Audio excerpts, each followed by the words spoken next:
Hello and a very warm welcome. These are the images that define this afternoon.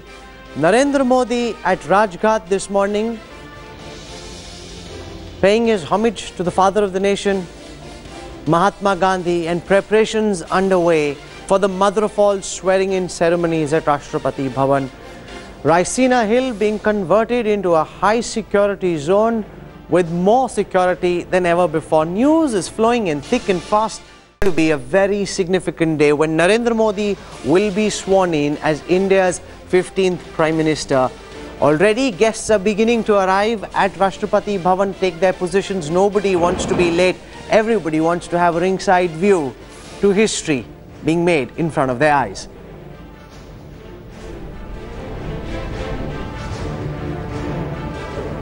Over the next 4.5 hours, we will take you through all the excitement, all the buzz building up to Narendra Modi's big coronation. I'm Rahul Kamal. I've got Veer Sangvi, Dr. Arvind Varmani, one of India's foremost economists. Joining us in the studio also Colonel R.S.N. Singh, Shiv Vishwanathan, Rajiv Dogra, and we've got people joining us from Raisina Hill.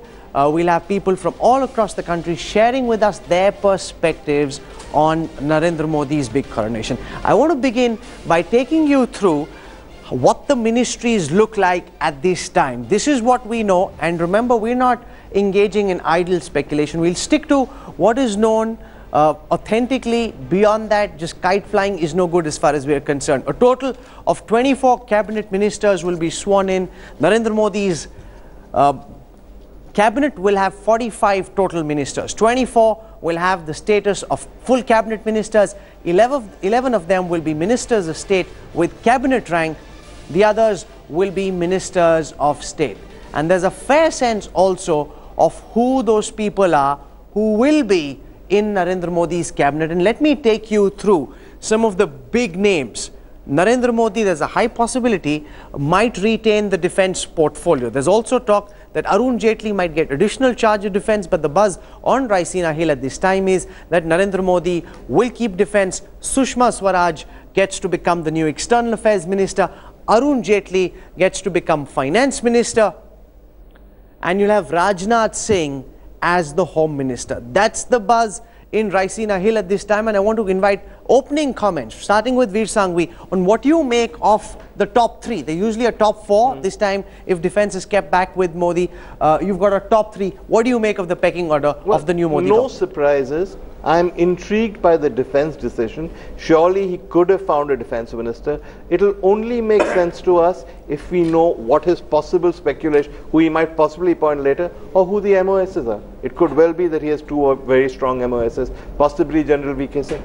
No, because V.K. Singh is also cited as one person who could have Minister of State with independent charge. We don't know. If that's the case, then V.K. Singh isn't an MOS in the defense ministry. So therefore it makes no sense unless they're holding it out for Murli Manohar Joshi or somebody at a later stage. Colonel R.S.N. Singh, do you think this is something that will make sense to have Narendra Modi as defense minister? Defense has been a massively ignored area over the past several years for the Prime Minister to take direct charge. See, this is a very deliberate and a conscious decision, and my information is that for at least 1.5 years, both at the RSS and at the BJP level, at Modi's level, he was absolutely aware of the minutest development happening in defense. So therefore, this is a very, very conscious decision which was arrived at much before, few months back. And I am almost confirmed that he is going to retain defense, and General V.K. Singh is going to be MOS for defense with independent charge. This is, this is what I have been told. No, but there's an oxymoron there. You can't have Minister of State for independent charge and yet have a defense minister. It has happened in Chandrasekhar's cabinet. When Chandrasekhar retained the defense ministry and Mr. Lalit Vijay Singh, he was the MOS with independent charge. Okay, Kamal Mitra Chunai, what we're seeing here with the appointment of Ajit Doval as India's new national security advisor, he's already playing a role in talks with Sartaj Aziz. These are hawks, hardliners, very different from the likes of a Shiv Shankar Menon. Through each of these appointments, a message is being sent out. A message is being sent out to Pakistan, to China, and to the United States. Yes, and in fact, Mr. Doval, some weeks ago, made this criticism that India needed a strong state. So he has made his position absolutely clear. And I don't think the tendencies that are visible in the ministers are not already thought about and have not played a major role in their choice. I think this has been a consciously done effort. And there are two parts of this. One is this very good PR work in inviting SAARC and all here. Sure. And the second is the fist under the velvet glove. Shiv Vishwanathan, I want your sense of the names that have been put out so far and the message Modi is sending, because he's also talking about integration of like-minded ministries. Now, this is something that Manmohan Singh spoke of for 10 years, did nothing about, set up various committees, nothing emerged from it. Narendra Modi, in the first go itself, being able to merge these big ministries. See, there's a message of hard-headedness. In fact, the word security is not just about defense. It's a certain style, a manner of a regime. And I think by emphasizing security and development, these are going to be the two key words of this regime. In that sense, for Narendra Modi to keep defense seems consistent. He'll have a, how do you put it, a panoply of hawks around him to show a certain kind of toughness. And to the toughness of defense, they'll add the hard-headedness of a technocracy. And that's very interesting. Mr. Dogra, I want your sense of Sushma Swaraj being tipped to be the next External Affairs Minister. Now, Sushma Swaraj doesn't have the best equation with Modi. She's being given the portfolio of Ministry of External Affairs. How would the bureaucrats in the IFS look at Sushma Swaraj coming in the MEA? Well, I don't know about her equation with Mr. Modi, but I do know that she is quite an articulate minister. And she has experience as minister in the previous BJP NDA government, plus as the leader of the opposition in dealing with foreign delegations and foreign ministers. So just see what's happening on those images there. That's the Mani Shankar Iyer tea stall that's been set up in Vadodara now. And this, Mr. Sanghvi, is really rubbing it in as far as Mani Shankar Iyer is concerned, because he's the one who made that infamous chai wala comment at the Talkatora Stadium, and now there's a Mani Shankar Iyer chai stall at Vadodara in Modi's constituency. Well, at least his name lives on, which is more than it did under the UPA, where they refused to re-induct him into the government. So look at the brighter side. Well, I don't know whether he thinks he's quite cheesed off. Each time you take that question up during the course of a discussion with him. But not as cheesed off as he is with Manmohan Singh and Sonia Gandhi for not making him a minister the second time around. Okay, I want to get back to Sushma Swaraj becoming Minister of External Affairs, because Narendra Modi, through the SAARC googly that he bowled, has made it abundantly clear he's the man in charge. He will be setting the foreign policy line, and essentially what he's expecting Sushma Swaraj to do is to execute that, roll that out. but that's the way it has been all through, starting from Pandit Nehru. The Prime Minister sets the agenda, he sets the line, he makes the policy, and the External Affairs Ministry has the charge to implement it. It also, of course, gives the suggestions towards making the policy, but basically Prime Minister is the boss man. Okay. You have to admit Dr. that. Varmani, what do you make of Arun Jaitley being tipped to be the next finance minister? And what would that do to investor confidence? Yeah, you see, the first task of the government actually is to make the budget. It has to be made within 4 weeks, 4 to 6 weeks maximum. So it was very important. The finance minister has to have two characteristics, because his first job is to re-establish the confidence and faith and so-called animal spirits in the economy. So there are two phases to that. One is a domestic side, which is really addressing the real investors, the business people who actually do physical investment. And then there's an international side, which is the funds, which is the foreign institutional investors or those who bring in the money. And I think from both perspectives, he has the capabilities and the abilities to establish that. Pakistan's Prime Minister Nawaz Sharif is now in India. He's spoken to a few Indian journalists. I want to take you through what Nawaz Sharif has said, because this could have important cues for what he might say to Narendra Modi when he meets him tomorrow. There'll also be, of course, an official meeting this evening, but that won't really amount for very much. The bilateral is slated for tomorrow, at least a half-hour meeting between the two. Both governments have a strong mandate. This could help in turning a new page in our relations. I look forward to meeting Narendra Modi. That's Nawaz Sharif speaking to Indian journalists, and he's done a brave thing, Mr. Dogra, by coming to India But Indians aren't just satisfied with that. Coming to India is good, but will Modi and Nawaz Sharif be able to do more than just meet and greet? Well, meeting and greeting is good enough by itself, especially for a first meeting. But when two prime ministers meet, and in a relationship as delicate as ours, every gesture carries a meaning. And in the half-hour meeting or 45 minutes meeting, I think there will be a lot that will be discussed. Okay. There will be assessment of each other, but there will also be a lot that will be discussed to carry it forward. I want to go across to our correspondents on the ground to catch the buzz at Raisina Hill. Joining us at this time, we've got Ashar Khan. We've also got Aditi Anantnarayanan joining us. Let's just go across first to Ashar. Ashar, have guests started walking up Rashtrapati Bhavan? Why don't you describe to our viewers the scenes at Raisina Hill at this time? We've got Brajesh Pandey also joining us. Describe to our viewers the scenes. And I want to go across to Brajesh first on what's the mood in the BJP, especially amongst the likes of L.K. Advani, Murli Manohar Joshi, who aren't getting a leg into this government. What is the RSS and what is the BJP telling them to try and placate them, Brajesh? Well, it was in the last 4-5 days of meeting which was going on, it was made kind of clear to both Lal Krishna Advani and Murli Manohar Joshi that they won't be getting any portfolio, any plump portfolio as they were looking for. And the role which BJP was looking for Lal Krishna Advani was more of a patriarch of the party rather than giving him any constitutional post. There were several shockers in the list because there were 2-3 names of people who were not even the member of parliament. Somebody like Nirmala Sitharaman, Prakash Javadekar, who were inducted in the ministry and they were not in the front runners for a long time. Came as a surprise. Another big surprise was that Rajasthan, despite making a clean sweep of 25-0, there is as of now today there is no representation from Rajasthan. So these two had come as a surprise, but by and large the cabinet which has made was along the expected lines, and there have been no major surprises other than these Aditi, describe the scenes where you are, because there's a lot of security and I'm told that vehicles are being stopped off as much as 5 kilometers away. So give our viewers a sense of what's happening around Raisina Hill at this time.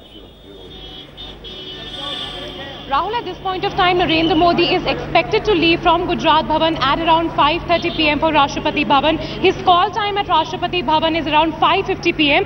If I can show you the visuals here, this entire stretch outside Gujarat Bhavan has been cordoned off. There is the Delhi Traffic Police, the Delhi Police, the SPG and the Border Security Force which have been deployed here since yesterday morning. So strict security check here is probably an hour from now, an hour and a half from now, that Narendra Modi will be prepared to leave for Rashtrapati Bhavan, where he will be sworn in as the next Prime Minister. So already the security checks are in place. We have been seeing a lot of security personnel and checking even the cars which have been parked here. And right now the entire traffic has been stopped, which means that there's a high-profile movement right outside Gujarat Bhavan, Rahul. Okay, I want to go across to General VP Malik. He's joining us in Chandigarh at this time. General Malik, welcome to Headlines today. I want your sense of Nawaz Sharif being present in India at this time. He's the man who infamously betrayed Atal Bihari Vajpayee. When he was embracing Vajpayee at Wagah, preparations were on to mount the Kargil attack, which is what you took on and defeated. Now, should India trust Nawaz Sharif? He's come a second time. Can this man be trusted? What's your sense, sir? Look, Rahul, India and Pakistan are two geographical neighbors, and I can't see them not talking to each other, not engaging with each other. Nawaz Sharif, yes, he was the Prime Minister at that time, and perhaps he had been given some hints, not clearly told what was going to happen in Kargil. And as you know, there are these two power centers in Pakistan, and the army power center is always considered stronger than the democratically elected power center in Pakistan. So I think one can partly excuse Nawaz Sharif, and secondly, as I said, that you can't do without a dialogue between the two countries. After all, you can't be total incommunicado with each other when you have so many problems. No, but given the frayed relations Nawaz Sharif has with his army, the problems that they're having with the Pakistan Taliban, the problems that they're having with Geo television, Does Nawaz Sharif have a mandate to deliver peace? Because as we travelled with the Election Express across the country, everyone wanted Modi to be tough on Pakistan. That's the constituency that's voted for him. They're the ones who wouldn't like to see Modi now in power soften up on Pakistan. That will require Nawaz Sharif to deliver. Do you think he has the mandate and the will to deliver, sir? Rahul, you are absolutely right. There is a problem between Pakistan Army and Nawaz Sharif going on even at this time. So in a way, if we are supporting the democratically elected government, when there is a power struggle going on, including, as I said, how to treat Musharraf, how to, about the geo news affair. But as far as India is concerned, because Pakistan Army always has an upper hand, so there is no harm in supporting the other people. We should support democratically elected government. Okay. And as far as the Pakistan Army is concerned, let me conclude this, that as far as Pakistan Army is concerned, I think we need to modify our policy of their creating border situation or violating law and order or terrorism. On those policies, I think we have to adopt a different policy, which hopefully this new government will follow. Narendra Modi will officially be sworn in as India's new Prime Minister. Let's in the meanwhile take you through some of the important faces that are likely to be present in Narendra Modi's new cabinet. There's Arun Jaitley, who's tipped to be India's new Finance Minister, possibly emerging as a number 2, number 3 person in the cabinet. Then there's also Rajnath Singh, one of the big promotees, one of the big jumps in career is going to be for Smriti Irani. She's tipped to be a minister for HRD, and if that were to happen, given her age, her experience, that would be very significant. Then of course there's Prakash Javadekar, who's tipped to be the INB minister. Nirmala Sitharaman, national spokesperson for the party, being called in as well. All these are people who've received calls from Narendra Modi and have been told that they will become ministers. Several of them at this time as well not sure of what might happen. There's Rao Inderjeet Singh, former Congress MP from Gurgaon, who jumped over, won on a BJP ticket on the same seat. Nachma Haptullah being tipped to be the Minority Affairs Minister. Venkaiah Naidu likely to get a prominent berth in the Modi cabinet. There's also Ravi Shankar Prasad, who's being tipped as a possible law or telecom minister. And this is something very interesting, and this is not the way it usually is, Mr. Sanghvi, because by now everyone's quite certain what ministry they're getting, except the top 4 or 5. Several of these people still don't know what portfolio is being allocated to them, and that just shows the level of secrecy under Modi. Arvind and I were just discussing this before the show started, which is that they've maintained complete secrecy till now because Modi and his people don't leak. The leaks have only started coming now because some ministers have been told what they're getting and they are leaking to the media. Other ministers think they'll get things, and there's a certain amount of motivated leaking going on. Okay, we've got Smriti Irani, who's tipped to get a very important portfolio, speaking to one of our journalists at this time. Let's listen to what Smriti Irani says. We have with us Smriti Irani and the next cabinet minister in Modi's government. Smriti, are things going on the expected lines? Well, I've never lived life on the basis of strategized expectations. I have always lived life on the basis of the opportunities that I have received. I've been quite lucky and quite blessed to have received many opportunities in life, and I'm extremely honored that I've been deemed fit to serve the people of my country. Smriti, your political graph has just been on the rise. If you look at you contesting from Amethi, giving a tough fight to Rahul Gandhi, and now the next cabinet minister. My political journey is over a decade old. So, but off late it has been on a major rise, and now you are a part of Narendra Modi's cabinet, and you have had very good terms with Narendra Modi. He came for your campaigning as well. So any special feeling at this point? He went for many a campaign and he did over 300 rallies for this entire particular election. I will only say this, that through you I would like to express my gratitude to every citizen and every voter who instilled their faith and belief in Narendra Modi's leadership, and I will only assure them that we will deliver on the pledge and the promise of good governance and development. Today is a particular day of rejoicing for me and absolute vindication for me, because the nation will get Narendra Modi as a Prime Minister. That is something I've been saying for a very long time now. Any particular portfolio that you're eyeing at? Thank you so much for talking to Headlines today. So that was Smriti Irani. The portfolio is still under question as to which portfolio will she get. Will it be INB or will it be HRD? But definitely a moment to rejoice. With camera person Ritesh Mishra, this is Aditya Nathnarayanan for Headlines today. Sushma Swaraj was the blue-eyed girl of LK Advani and played a very important role in his scheme of things. Smriti Irani seems to enjoy a similar position in Modi's team. You actually took the words out of my mouth. I was going to say she is this generation's Sushma Swaraj. Apart from the relationship with Advani and the relationship with Modi, Sushma was the one they sent to fight Sonia Gandhi. Smriti is the one they sent to fight Rahul Gandhi. Both were willing suicide bombers in the cause of their own party. But if they do make her HRD minister, which is the buzz, and here I have declared interest because she is my friend, it will be an absolutely brilliant choice. Why? Because you need a young person. You don't want a 90-year-old man who has no idea, claims he has some. But you have no idea of what her credentials to be the new education minister are? Because there are going to be enough bureaucrats to run it. You need somebody with a modern mindset. You need somebody who's not obsessed with rewriting the history of Muslim invasions to say that Akbar was a bad man, as happened the last time. So we don't know what she'll be obsessed with. Well, I know her quite well. And I'm prepared to tell you that there's not a illiberal or unsecular bone in her body. You may or may not agree with her politics, but she is a liberal. Is she being built up, and let me play devil's advocate just for a moment, as a counterweight to Sushma Swaraj, Shiv Vishwanathan? See, the trouble is, you'll find it difficult to play devil's advocate in this case. It's a generational thing. Second, I think Veer is right. I think the thing about Smriti Irani is, I think a learning curve is going to be more interesting. And for an HRD minister to have an upward learning curve is quite reassuring.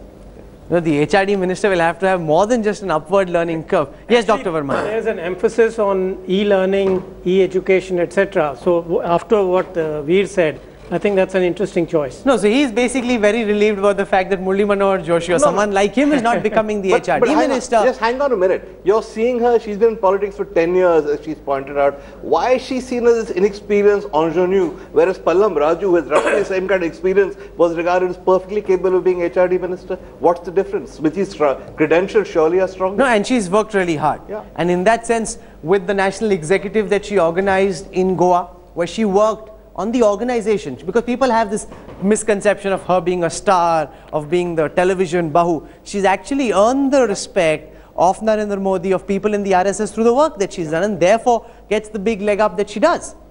I want to get a sense of some of the other portfolios, because you've got Rajnath Singh tipped as the next Home Minister, and I want to put that question to General VP Malik. Do you think, General Malik, that's a good choice? Rajnath Singh, he has credentials in agriculture for sure. He's got credentials also as an educationist. We don't know what sort of a Home Minister he'll make. He's been Uttar Pradesh Chief Minister. Do you think he's a good choice for this very sensitive portfolio, sir? I think, we must consider all his experience, both as Chief Minister as well as President of a very large party, and who has been particularly active and who has been successful. So when you look at his past career in the state, and when you look at what he has been able to achieve as President of the BJP and taking all his allies along, I think he does fit in the portfolio for home, and I think he will be a very good choice. The only thing what worries me is that he should not be the President of the BJP, because I feel that somebody who's senior to Modi in terms of age, in terms of profile, should not be in the cabinet. It would be better to have a younger person, younger to Modi, outside as BJP president. Oh, absolutely. So that's why I do not know how long will he last. Is being spoken of. Colonel Arasan Singh, as an intelligence man yourself, Rajnath Singh being tipped to be India's new Home Minister. What do you make of that? See, there is a very strong buzz that internal security is going to be... No, but Rajnath Singh won't like that. He's made that very clear. Because you can't make him Home Minister and take internal security away and leave him with pensions and freedom fighters to deal with. No. If you see the charter of Home Ministry, it's huge. It's huge, absolutely. And internal security does not mean that all the central armed police forces go away from him. It is only the policy making as far as internal security is concerned. Intelligence agencies like IB and all, I suppose they will continue reporting through the Home Ministry channels. So that is not going to happen. But what I want to emphasize is that look, there has been a paradigm shift if you take if you consider through Nehruvian days.